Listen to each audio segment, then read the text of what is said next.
রক্ত ঘামের টাকায় রাজ্যের গরিব মানুষেরাই হসপিটালে আসে। পরশু থেকে এমএসভিপি পালাচ্ছে।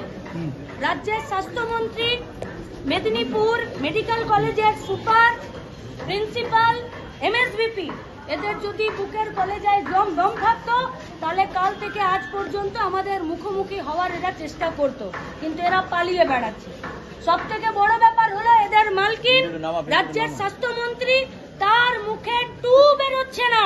কেন মেদিনীপুরে আমাদের প্রসূতি মারা গেল? জাল ওষুধ একদিনে পশ্চিমবঙ্গের মেডিকেল কলেজগুলোতে আসছে না। উত্তর থেকে দক্ষিণ গোটা রাজ্যের সব জেলার মেডিকেল হসপিটালে জাল ওষুধের রমরমা।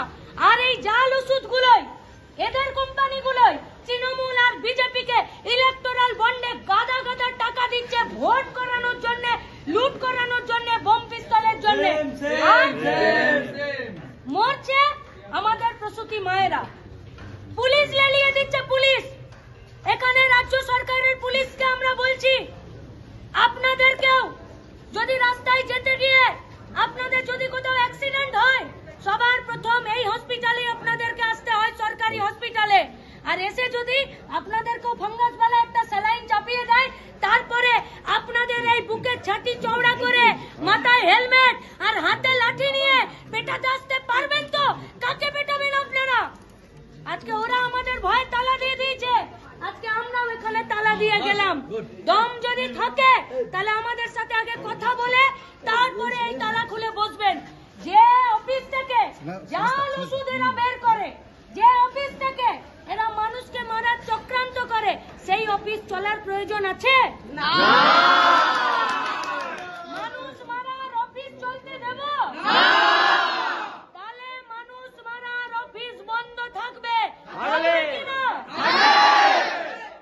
আর এই হসপিটালের ভেতরে আমরা জানি অনেক মেডিকেল স্টাফ আছেন, অনেক ডাক্তারবাবুরা আছেন যারা নিজেদের জান কবুল করে গরিব মানুষের, রোগীদের চিকিৎসার ব্যবস্থা করেন।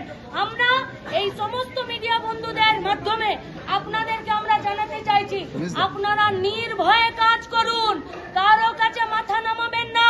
যদি কোনোদিন কোথাও কোনো অসুবিধায় পড়েন, দেখবেন বাইরে বামপন্থী ছাত্র যুব মহিলা এসএফআই, ডিওয়াইএফআই, অ্যাডবা আপনাদের সিকিউরিটির জন্য দাঁড়িয়ে আছে। এই পুলিশের উপরে আপনাদেরকে ভরসা করতে হবে না, যারা আমাদের কমরেডদেরকে জেলে পুরে রেখেছে। এখান থেকে আগামী দিনে স্বাস্থ্য ভবন অভিযান আর দরকার পড়লে এদের সিএমওএইচ এবং বিএমওএইচ এর কাছে গোটা মেদিনীপুরের সাধারণ মানুষ জবাব চাইতে যাবে। যাবে তো? যে রোগীরা হসপিটালে ভর্তি আছেন জাল ওষুধের জন্য, তাদের ট্রিটমেন্টে যাতে কোনো রকমের অসুবিধা এবং গাফিলতি না হয়, তার জন্য সবাই নজর রাখবেন। আর যে প্রসূতি মা মারা গেছে তার পোস্টমর্টম রিপোর্টের উপরে নির্ভর করবে আগামী দিনের এই গোটা রাজ্যের স্বাস্থ্য ব্যবস্থার দুর্নীতির বিরুদ্ধে লড়াই। আমরা জানি না কার কোম্পানির মাল এখানে ঢুকছে, সে কার ভাইপো, কার বোনপো আমরা দেখবো না।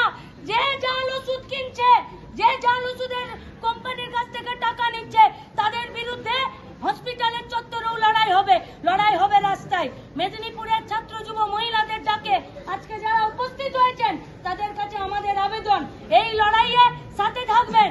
উপস্থিত আছে আমাদের ছাত্র যুব মহিলা নেতৃত্বরা, এরা আজকে গোটা আরজি করে ইস্যুটাকে, ডাক্তারবাবুকে ধর্ষণ করে খুন করলো, সেই ইস্যুটাকে পুলিশ একজনকে সামনে ভিড়িয়ে দিল, বললো এই খুন করেছে। আর রাজ্য সরকার, স্বাস্থ্য দপ্তর, পুলিশ দপ্তরের তৈরি করা উঠোনে সিবিআই নাচতে নাচতে মাঝখানে ফাইলটাকে দান করিয়ে দিল, আর একজনকে ধরতে পারছে না। তার মানে মেদিনীপুরের জাল স্যালাইন প্রসূতি মৃত্যু এটা প্রমাণ করে দিল যে আরজি করে ডাক্তার বাবুকে এরাই খুন করেছে। তাই সন্দীপ ঘোষ প্রাইজ পোস্টিং পায়। রাজ্যের স্বাস্থ্যমন্ত্রীকে জবাব দিতে হবে, রাজ্যের স্বাস্থ্য দপ্তরকে জবাব দিতে হবে, রাজ্যের স্বাস্থ্য সচিবকে জবাব দিতে হবে।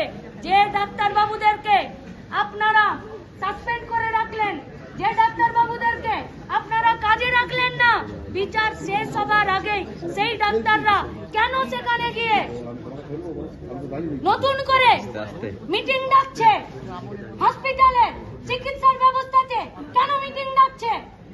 আজকে এদেরকে জবাব দিতে হবে। কেন সন্দীপ ঘোষরা জামিন পেয়ে যায়? তার মানে যারা ওষুধের জাল কারবারি করে, যারা এখানে বেড বিক্রি করে, যারা গরিব মানুষের সঙ্গে স্বাস্থ্যের জন্য ব্যবসা তৈরি করে রেখেছে, আমরা তাদেরকে বলতে চাইছি, আরজি করকে আজকে মেদিনীপুর প্রমাণ করে দিল।